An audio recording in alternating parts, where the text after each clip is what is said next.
예, 공수처장님, 방금 박용진 의원님 질문과 좀 연관된 거예요. 예. 자, 손준성 검사를 승진시킨 거, 뭐 그거는 뭐 인사권자로서의 권한 행사로 볼 수 있다. 뭐 이런 그렇게 볼 수는 있을 것 같습니다. 그런데 손준성 검사를 승진시키기 위한 전제 조건이 있었어요. 그게 뭐냐면 대검에서 그동안 손준성 검사를 둘러싼 여러 가지 혐의에 대해서 내부 감찰을 한 겁니다. 그래서 감찰 결과 아무런 혐의가 없다라고 감찰을 종결합니다. 그래서 승진을 시킬 수 있었던 겁니다.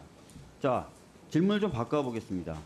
아시다시피 공수처가 손준성 검사를 수사해서 위법 행위를 저질렀다고 판단해서 기소했고 그래서 1심 재판 중입니다. 맞죠? 네. 그런데 감찰을 해서 대검은 아무런 혐의가 없다라고 결론을 내렸습니다. 이 감찰 결과에 대해서는 어떻게 생각하십니까? 그거는 나중에 평가가 있을 거라고 생각합니다. 그러니까 제가 뭐라고 말씀드릴 수는 법원의 없고. 판단을 기다리지 않고 혐의가 없다라고 내린 것도 문제지만 저는 그래도 동등하다고 평가할 수도 있는 수사기관이 문제가 있다고 생각해서 기소까지 한 사안에 대해서 서둘러 내부 감찰을 마무리하면서 혐의 없다라고 한 거는 저는 국가기관 간의 문제일 뿐만 아니라 국가기관에 대한 신뢰를 좀 흔들 수 있다라고 생각을 합니다. 나중에 말씀하신 대로 분명히 1심 판결이 나오면 누가 맞았는지 확인은 될 수 있을 것 같은데 공수처로서는 공소 유지 등의 최선을 다하지 않으면 본인들이 했던 기소 행위가 정당성이 없다라고 될 수 있다는 점 꼭 유념해 주시기 바랍니다. 예, 저희는 공소 유지에 만전을 기하고 있습니다. 예. 법원 행정처장님, 네. 김태우 전 강서구청장에 대한 대법원 판결이 올해 5월에 선고됐습니다. 알고 계시죠? 네. 최근에 이 김태우 전 구청장이 사면을 받습니다. 사면을 받고 지금 다시 강서구청장으로 출마하려고 하는데 언론 인터뷰에 나와서마다 하는 얘기가 대법원 판결에 대한 비판입니다. 정치적 판결이다. 과정과 절차가 잘못됐다. 이렇게 얘기하고 있습니다. 어떻게 생각하십니까?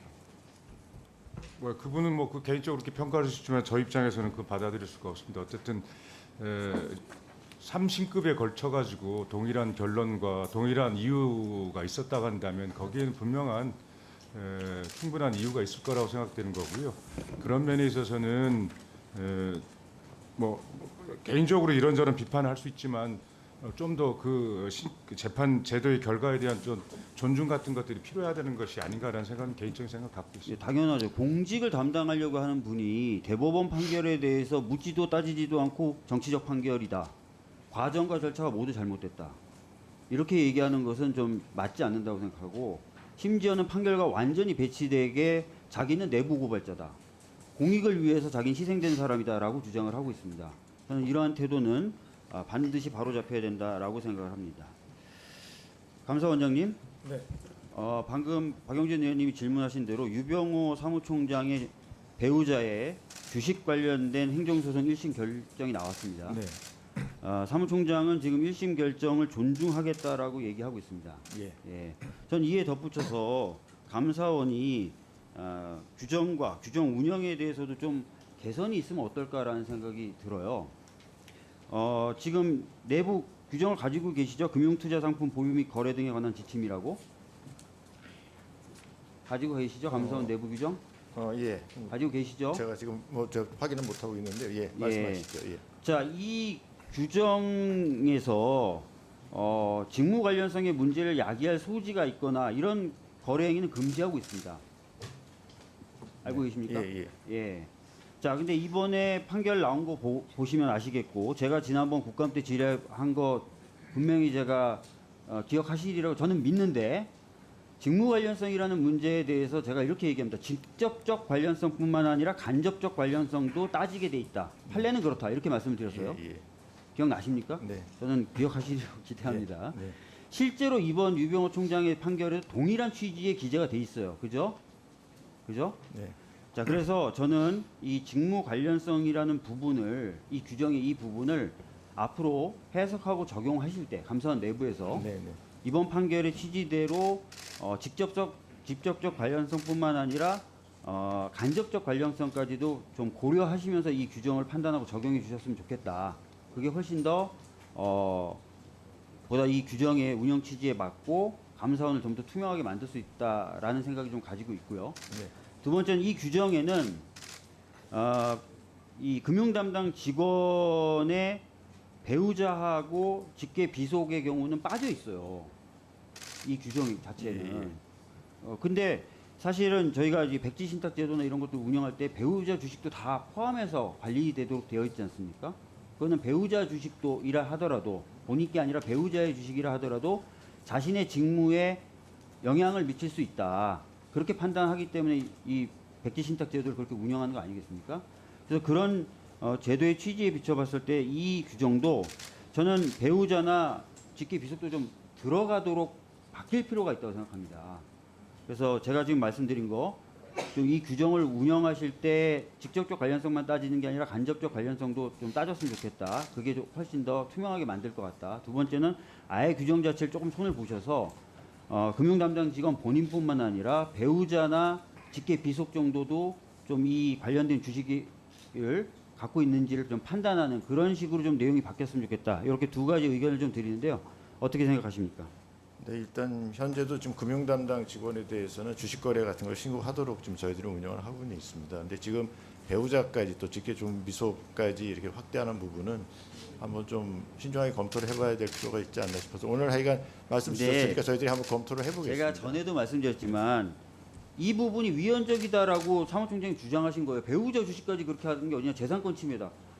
헌재 결정도 그렇지 않았다고 제가 그 당시에도 말씀드렸고 이번 행정법원의 판결도 또 그 내용을 확인하고 있어요. 이제는 좀 감사원이 좀 이런 말씀을 좀 귀담아 들으면서 규정도 좀 바꾸고 내부 규정 운영도 좀 깔끔하게 좀 더 하고 그래서 좀 더 투명하게 만드시면 안 되는 겁니까? 네, 하여간 적극적으로 검토해 보도록 하겠습니다. 좀 적극적으로 좀 검토해 주세요. 네, 좀. 네, 알겠습니다. 감사원은 다른 데를 감사하는 데라서 본인이 더 깨끗해야 된단 말이에요. 이 말이 틀린 말입니까? 맞는 말씀입니다. 그럼 좀 그렇게 좀 해주세요, 제발. 네, 알겠습니다. 감사합니다. 네. 네. 최다령 차장님이 나오셨으면 최 차장님한테 여쭤보려고 그랬는데 안 계시니까 대신 여쭙겠습니다. 6월 29일 지난번 법사위 현안 질의 때 나왔던 이야기들이 상당히 중요한 얘기인데 한번 정리가 필요하다고 생각합니다. 6월 9일 권익위 감사보고서 최종적으로 발표할 때요. 최대령 차장하고 최재 원장님하고 발언이 좀 엇갈렸습니다. 최대령 차장님은 오후에 열람 버튼 문제와 관련해서 아이디어를 내고 수정을 했다라고 이야기를 했는데 최재 감사원장님은 오전이라고 이야기를 했습니다. 자, 우리 본부장님 기억이 어떻습니까? 그 열람 버튼 그 시스템과 관련된 거는 네. 제가 직접 알지는 못합니다. 그날 오전에 회의 때 참석하지 않으셨어요? 최재 원장님 말에 따르면? 그 오전 원장님이 어떤 회의를 이야기하시는지는 모르겠는데요. 원장님 오전 회의 맞죠? 아침 8시 회의 얘기하시는 건가요? 오전 네. 회의를 예, 아침 8시에 회의를 했었고요. 아까 그 이때 최달령 차장 말씀하셨던 대로 지난번에 하셨던 대로 열람을 안 하니 뭔가 방법을 찾아야겠다라고 회의를 결론을 낸 게 그날 6월 9일 오전 맞죠? 네, 네. 그런데 3차 수정본이 만들어진 게 위원들에게 배포가 된 게 그날 6월 9일 오후 1시입니다. 미리 지금 아니면 조은석 의원이 열람 버튼을 누르지 않을 거다라고 미리 예측하고 전산 시스템을 변경한 거네요. 그때 변경이 됐었는지는 제가 잘 모르겠고요. 아니요, 지난번에 나오셔서 네. 아니, 그러니까 이제 그렇게 할 수 있는 방법이 있는지, 그러니까 사실 지난번에도 제가 좀 정확하게 말씀을 드렸지만, 그 당시에 제가 느낌으로는 그 주심위원이 협조를 잘 안 할 것 같다는 느낌은 받았었습니다. 그 알겠습니다. 전날 자, 그 그러면 행위를 봐서. 공문을 몇 시에 보내셨어요? 그 시스템 관련 공문은 저희들 오후 3시인가 정확한 시간은 모르겠지만 3시인가 4시 3시경에 보낸 걸로 알고 있습니다. 결정은 언제 됐어요? 결제는 2시 55분에 네, 저 최종 감사 보고서를 띄웠죠.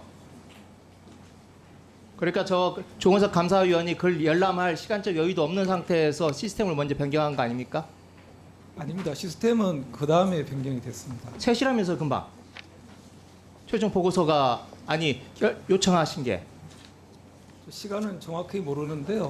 그 시행문을 드린 거는 먼저고요.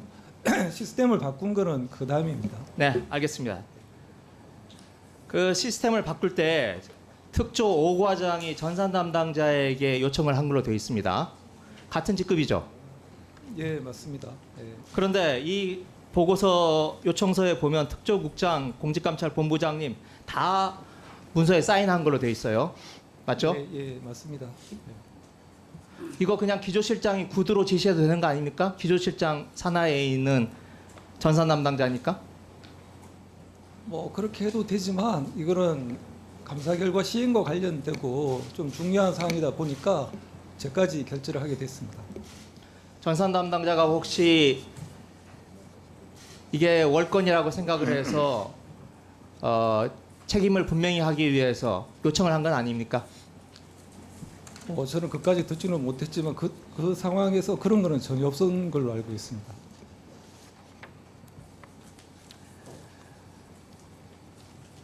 원장님한테 묻겠습니다. 네. 지난번에 내부의 태스크포스 구성했다고 하셨죠? 진상조사 관련해서. 네, 진상조사 관련해서. 예, 예. 언제 결론이 납니까? 곧 나올 것 같습니다. 지금 마무리 고시라는 단계에 게 하루 있습니다. 이틀입니까? 예? 고시라는 게 조금 더 구체적으로 말씀을 해주십시오. 이건 뭐 조만간 나올 것 같은데 하여간 최소한 국감 전에는 위원님들이 보실 수 있도록 그렇게 조치하겠습니다. 여기 지금 태스크포스 책임자가 누굽니까? 지금 감찰관으로 되어 있습니다. 여기에 최대령 1차장 태스크포스에 들어가 있지 않습니까?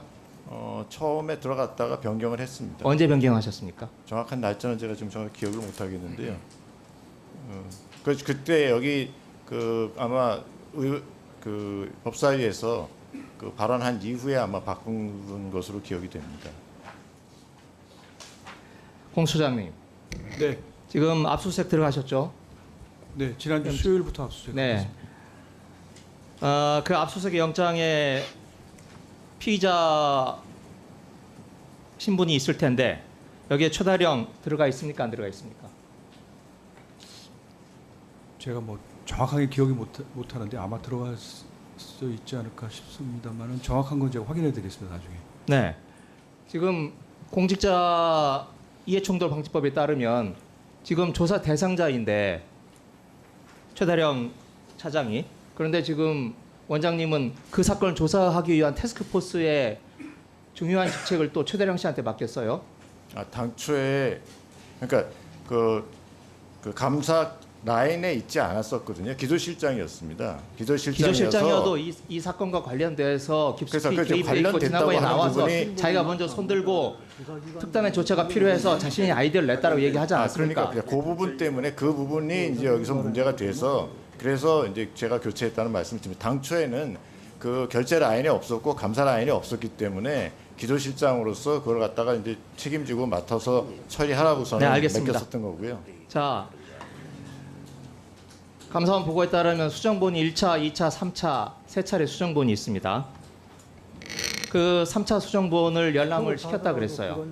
그래서 그 3차 수정본을 조은석 위원이 열람 버튼을 안 누를 것 같아서 지금 열람 버튼을 전산 시스템을 변조를 했습니다.